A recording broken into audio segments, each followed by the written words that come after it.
And they're going to sign an executive order to make me change that intro soon. But Donkey of the Day for Tuesday, February 18th, goes to the U.S. Department of Education. Or should I say Donald Trump's U.S. Department of Education. Now, if you haven't been paying attention to what's going on in the world because it hasn't popped up on Shade Room just yet, let me be the first to tell you that Donald Trump and the Department of Education have decided to eliminate all race-based programs in schools. Okay, and they got 14 days to get rid of it. And President Trump continues to roll out his cuts to DEI programs, threatening to cut federal funding to schools if they... Now to the White House, schools and universities have less than 2 weeks to eliminate diversity initiatives or face losing federal funding. Desegregating our schools was not the right solution. Rid of it. That's right. The Department of Education plans to cut funding for initiatives that address racial disparities in education. They will penalize schools that consider race in scholarships, hiring, and a bunch of other activities. Okay. They warn schools that they risk losing federal funding if they continue to take race into account when making scholarship or hiring decisions are so much as nodded to race in all other aspects of student, academic, and campus life. In today's educational landscape, conversations about race, culture, and learning are more urgent than ever. But what is the difference between critical race theory and cultural pedagogy? And why does it matter? Critical race theory, or CRT, emerged from legal studies in the 1980s. It is credited with a Kimberly Crenshaw, who states, CRT is a way of seeing how the fiction of race has been transformed into concrete racial inequalities. Upon that quote right there, I can remember it kind of brings a recollection for me anyway of growing up and how when it came to African Americans, it centered around slavery and Harriet Tubman and Abraham Lincoln and Frederick Douglass. And then it kind of jumps, and then the Jim Crow era, of course, which will jump and lead to Martin Luther King. I never heard of Malcolm X until later in college and things of that sort, or Marcus Garvey for that matter. Not even W.B. Du Bois, maybe sometimes connected to the NAACP, the Lords of NAACP, but I never really heard about the diverse figures, so to speak, in the civil rights movement. I tend to think about in school back in when I was a student, also when I was much younger, and it was right at the birth or the dawning of multicultural diversity, where a lot of the programs and organizations at the college, which had centered more on African American studies and African American rights and things of that sort, began to merge with the multicultural organizations or the multicultural influence on campus. And on the surface, it seems like, yeah, that's exactly what it should be, right? Multicultural identity. We're all one to different diversity, and there's unity and diversity. Four states have introduced bills, and at least 18 have passed laws restricting or banning the teaching of supported critical race theory.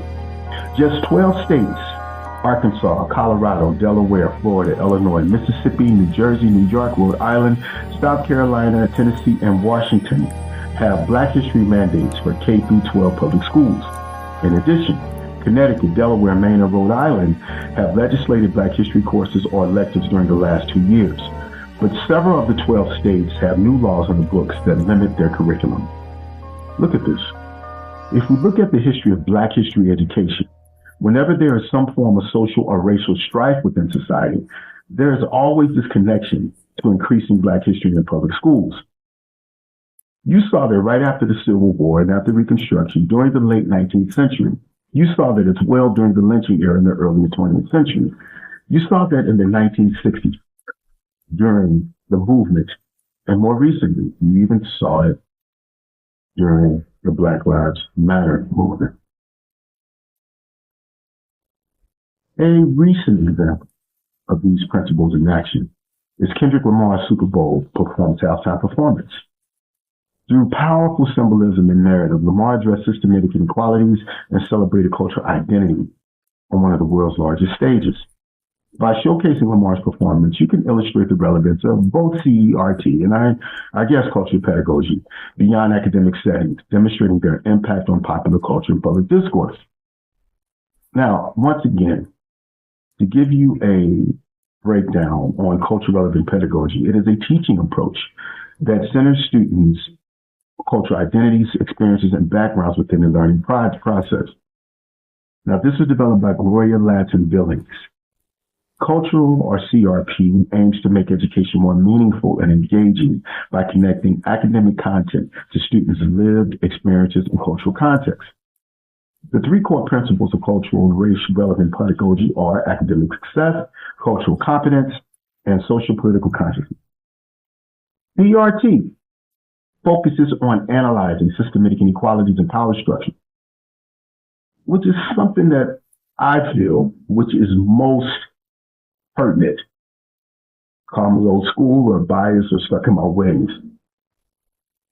Critical race theory, or CRT, is an intellectual movement and framework for examining how laws, policies, and social institutions uphold racial inequalities. It's rooted in legal studies from scholars like Kimberly Crenshaw, as I mentioned before, and R. Derrick Bell. CRT asserts that racism is embedded in systems rather than just individual actions. As Crenshaw notes, CRT is a way of seeing how the fiction of race has been transformed into concrete racial inequalities. This, I believe, can safeguard. You can merge both CRT, critical race theory, and cultural relevant pedagogy into one. I believe in the tenements or the structure and the way that CRT is structured, that this will ensure or prevent the gaps or the openings where you can still push, for lack of a better word, racial or white supremacy, into the academic arena, so to speak. So I guess I stand that I am not for cultural relevant pedagogy. And if I am, it must be checked with the tenets and the guidelines of critical race theory.